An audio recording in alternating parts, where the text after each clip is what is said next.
So the actors are in a very pure process.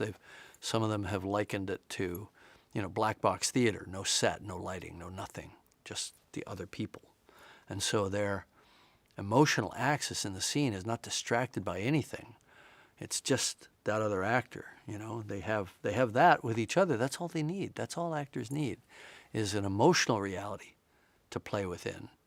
And they love that too, because we're not stopping to lay the dolly track or to get the sun to the right position or get all the extras into place or, get all the hardware back to one and get ready to go again. We just roll.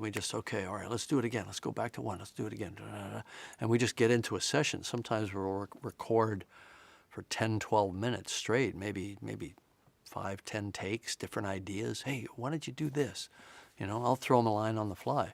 It's a very creative sandbox, and the actors really love it. Either that or they're very good actors and lying about it for years on end. It's all little details that add up to a fantasy character. We just want you to believe they really exist. Of course we don't. You go into a movie theater, you're being transported to a fictional fantasy world. But the more you can suspend your disbelief, the more fun it is. I think people want to suspend their disbelief. They don't want to sit there and pick away at it. They just spent whatever it is, 16, 17, 18 bucks to go have an experience. They're leaning in, So there's a kind of almost a contract between the movie and the audience. We're all just going to join hands and skip off to Pandora together, and it's going to be fun. And it's not like we're starting from scratch. We were doing water simulations back on Titanic, but it's taking it not just to the next level, but up 5 levels.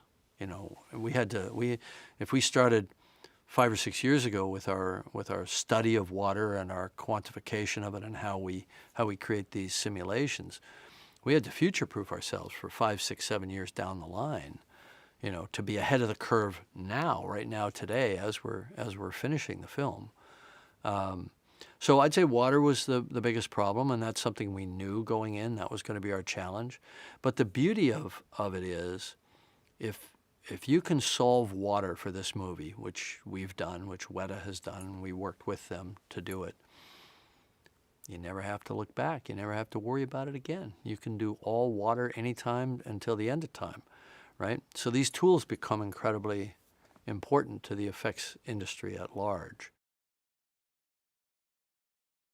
It was such a change from working on Titanic, where she was quite experienced at the time but she had never been on a film of that scale. So it was all a bit bigger than her, a bit overwhelming for her. She did a masterful job, obviously, but on this film, she'd been around the block and done enough movies, and she came in and she spent 2 or 3 days watching how it was all done, and then basically started producing the scenes. But it was fun. I welcomed that, and we found it both to be not only a great working relationship and the creation of a very strong, memorable character, and she enjoyed all that, but almost like the freedom to be in a different body, to have a tail and to have a way of walking a movie. And Kate has she's got quite a presence in the film. She's not really like anybody else in the movie. Maybe Neytiri is the closest, because they're both very strong kind of alpha characters. And of course they clash for that reason. And that was fun. Watching them meet and clash is one of my favorite parts of the film. The key to it was to shoot really underwater and really at the surface of the water, so people were swimming properly, and they were taking their own weight to get out of the water properly or diving in properly, and it just looks like that. It looks real, because the motion was real.